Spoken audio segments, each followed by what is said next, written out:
You're watching the Battered Fans Network.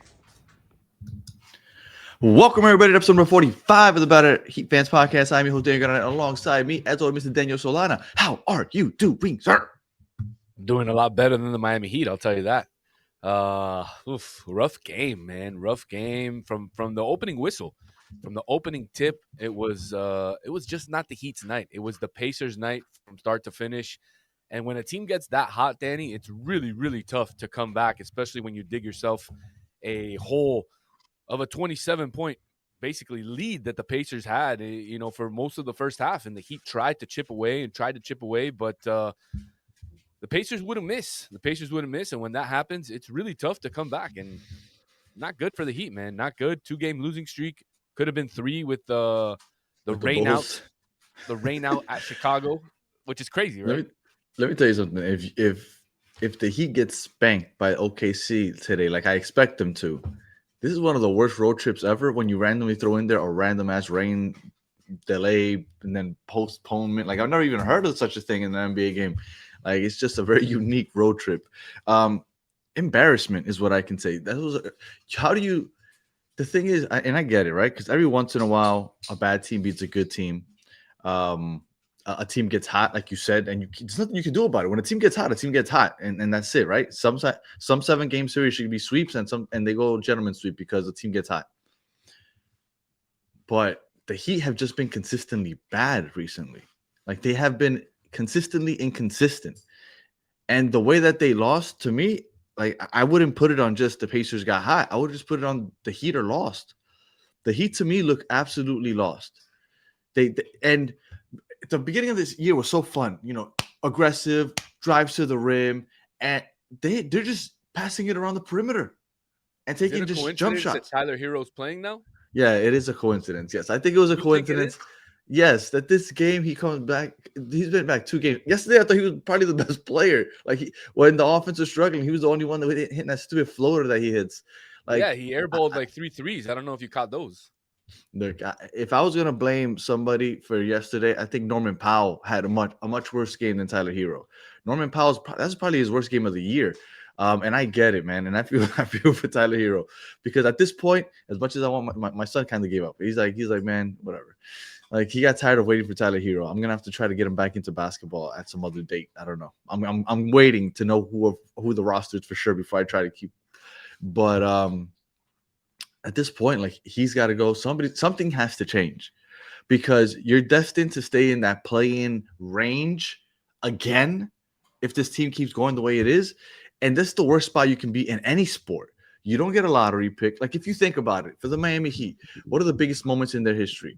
Acquiring Pat Riley, which he brought Zoe and then changed everything. And then after that, you tanked. Well, you didn't tank, but you lost, almost tanked. And then you ended up with Dwayne Wade.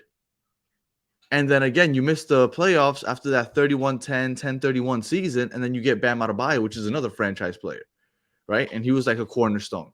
Like you need a bad season here and there to finally like regroup and start things over because at the moment, the way this feels, it feels like it's gonna be it's gonna be a hamster wheel because they don't want to go, lottery. And I get it. I love the whole Heat culture, and we're gonna win always but you're not winning, man. This is just it's painful what's happening over the last couple of years, and unfortunately, this team looks like it's not ready to compete unless they make some type of trade or do something to change this roster.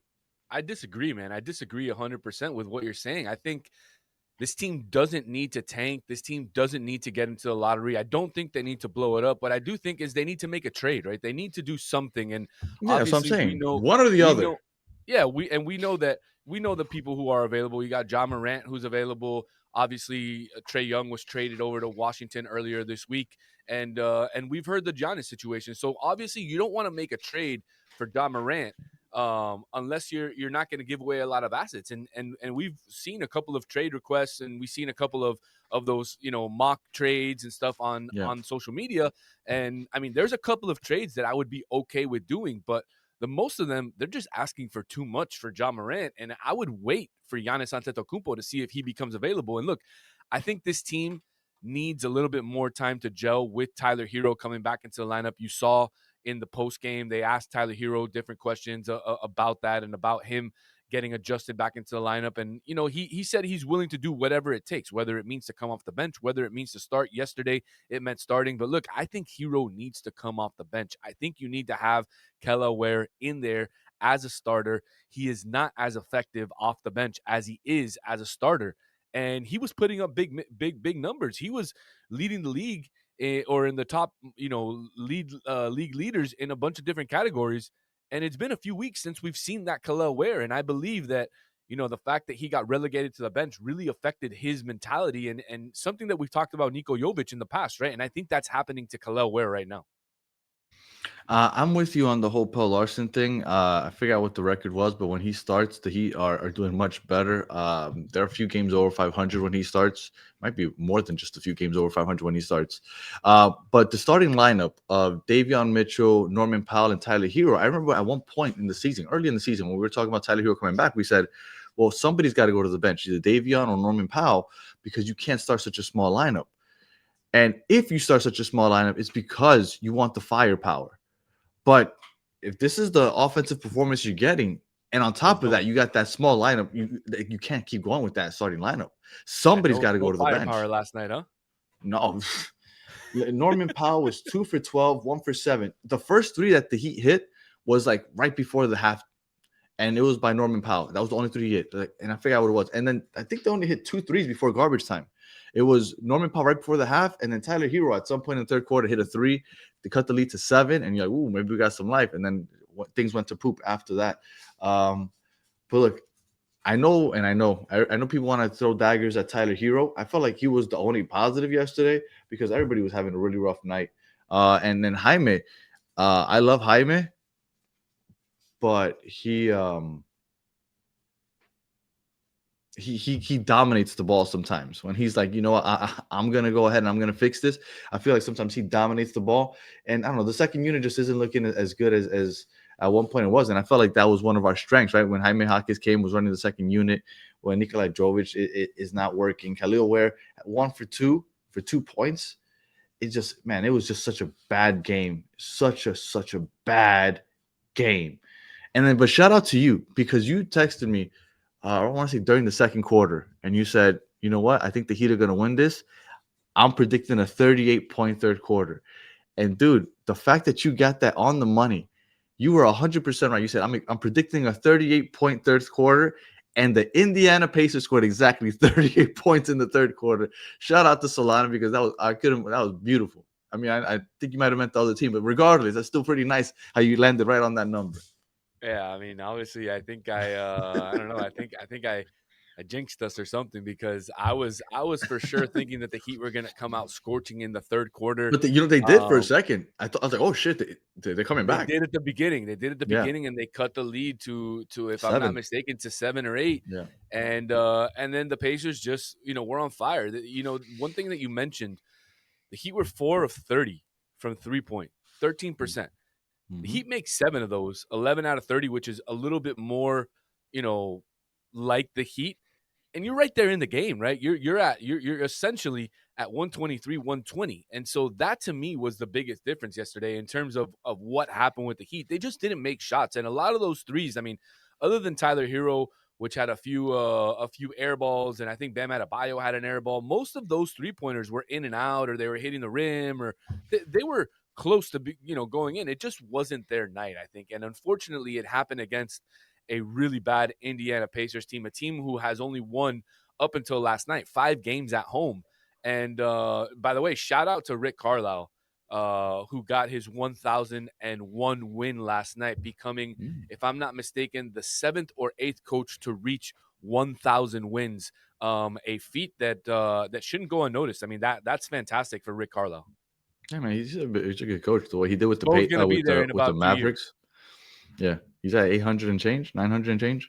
800 and change. Yeah, he'll be there in a few years. Yeah, right. Ricardo with the Mavs, and then with what he did with the Pacers when he got there, it's crazy. So that's a great coach. Yeah, man. I don't think there's too much else to say because it's a quick turnaround. They got OKC today, and again, and last episode you weren't here, and I said that we were gonna get spanked in the next couple of games, and well, after yesterday, I only feel stronger about that because you know what? And it's funny because I was like, well, at least we'll beat the Pacers. That's literally what I said. I said we're gonna get spanked the next 5 games, but at least we'll beat the Pacers. Like, I think we're gonna win tonight. Call me crazy, but I think we're gonna win tonight. well, it's funny you say that. I don't. I didn't say, or at least I didn't say to myself that we would win today. But I thought we're gonna come out strong. Like we're gonna play a good game against OKC because we're gonna play up after the embarrassment from yesterday. We're gonna play up. We're gonna play our hearts out. And I don't think we win. I think OKC's too good of a team, even though they've been on a rough patch as of late. But um, we're gonna look better than we did last night. We'll put up a fight, but I don't think we'll win. But maybe, hopefully, 36 we're point right. first quarter, Danny. 36-point first quarter. Here it comes. Now Heat coming. you go ahead. If you guys are gambling, you heard it here. Put 36 on OKC to score in the first quarter. I was talking about the Heat, but I know. All right. So we got the Thunder today, spanked. We got the Suns Tuesday. Don't feel good about that. The Celtics. I hate getting spanked by the Celtics, but they're gonna spank us too. Then you got OKC again on Saturday, spanked again. Then we got the Warriors in Golden. Oh, I'm going on a West Coast trip. We got the Warriors, the Kings, the Trailblazers, the Jazz, the Suns. 5-game road West Coast road trip. Oof. All right. Things are gonna get fun soon. Solana, any final words? Because last night was an abomination. I have nothing else to say. I mean, I think I just left everything I could on the podcast, and honestly, a big thank you to everybody who watches, and hey, we love to answer comments. So leave your comments, and we'll be in the comment section, later today, answering to all the fans. One last quick question, and I know this could probably go for a while, but just if you could just in a few words, at what point do you consider trading Bam? Outside of Giannis, because I know Giannis is the only, at least that's what I used to say. I don't know. I'm starting to change my mind, but Never. One never, word. Never. never. Okay. I don't know, man. I think they might have to start considering it because if we keep looking like this consistently, my gosh, I trade I don't know. anybody but Bam. You okay with his offensive output? Absolutely. What That's was he who he last is. night? That's who he is. And unfortunately, maybe this system doesn't match up to his skill set.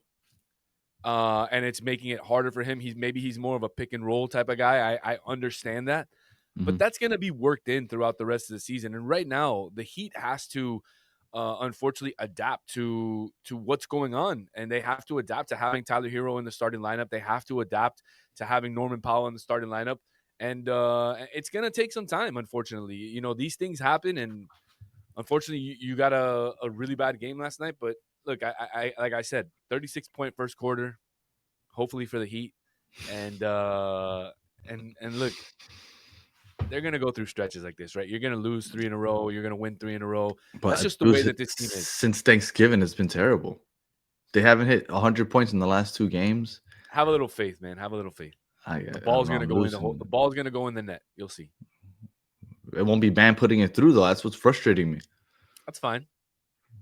You don't need him to be your offensive guy. You just need him to play defense, to hold the team together, be the captain, and that's what you need him to be. I get it. Look, maybe I am being a little doom and gloom, but it's just I don't know. It's been rough to me. All right.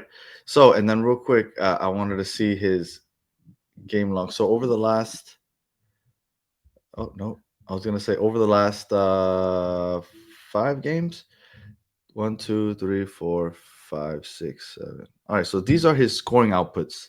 Okay. Since that win, remember that win against Brooklyn in December was the only win they had for a while, and then they just kept losing. These are his scoring outputs the last couple of games: 13 points, 7 points, 12 points, 12 points, 15, 13, 9, 14, 16, 8. It's rough. I don't know. We got to go back. Even though they were running a lot of pick and roll yesterday, but we got to go back to that pick and roll offense because if you have to tailor things to what you have, and Spo's great, but I mean, it's not working anymore. What happened in the beginning of the season isn't working anymore. Have a little faith. If you're listening on audio, appreciate you listening. Leave us 5 stars and a comment. If you watch on YouTube, like, subscribe, and we'll be back tomorrow talking OKC and that 36 point first quarter for the OKC Thunder. So until the next one,